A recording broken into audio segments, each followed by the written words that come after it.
সাফল্য শুধু প্রতিভা দিয়ে আসে না, আসে কঠোর পরিশ্রম আর আত্মবিশ্বাস থেকে।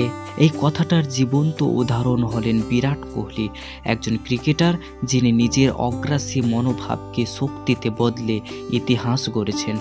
বিরাট কোহলির জন্ম 5ই নভেম্বর 1988 সালে ভারতের দিল্লি শহরে। ছোটবেলা থেকেই ক্রিকেট ছিল তার জীবনের সবচেয়ে বড় ভালোবাসা। খুব অল্প বয়সেই তিনি ওয়েস্ট দিল্লি ক্রিকেট একাডেমিতে যোগ দেন এবং কঠোর অনুশীলনের মধ্য দিয়ে নিজেকে গড়ে তুলতে থাকেন। কোহলির জীবনে বড় ধাক্কা আসে মাত্র 18 বছর বয়সে, যখন তিনি তার বাবাকে হারান। বাবার মৃত্যুর পর তিনি একটি গুরুত্বপূর্ণ ম্যাচ খেলতে নামেন। চোখে জল কিন্তু হাতে ব্যাট। এই দৃশ্য দেখিয়ে দেয় তার মানসিক শক্তি আর দায়িত্ববোধ। 2008 সালে ভারতের অনূর্ধ্ব-19 দলকে বিশ্বকাপ জেতান বিরাট কোহলি। সেখান থেকেই শুরু হয় আন্তর্জাতিক ক্রিকেটে তার যাত্রা।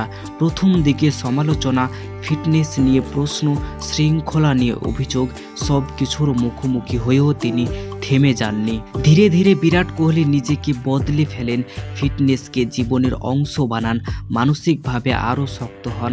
এর ফলেই তিনি হয়ে ওঠেন বিশ্বের সেরা ব্যাটসম্যানদের একজন এবং ভারতের 3 ফরম্যাটের অধিনায়ক। তার নেতৃত্বে ভারত বিদেশের মাটিতে জয় পায়, টেস্ট ক্রিকেটে নতুন উচ্চতায় পৌঁছায়।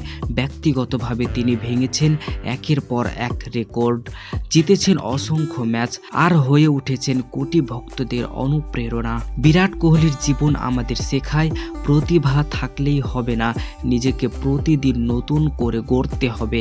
হার মানা নয়, লড়াই করায় সাফল্যের আসল চাবিকাঠি। আপনার পরবর্তী পদক্ষেপ কী তা আমাদের কমেন্টে জানাবেন। ভিডিওটি যদি ভালো লেগে থাকে তাহলে অবশ্যই লাইক করবেন এবং চ্যানেলটি সাবস্ক্রাইব করে আমাদের পাশে থাকুন। ধন্যবাদ সবাইকে।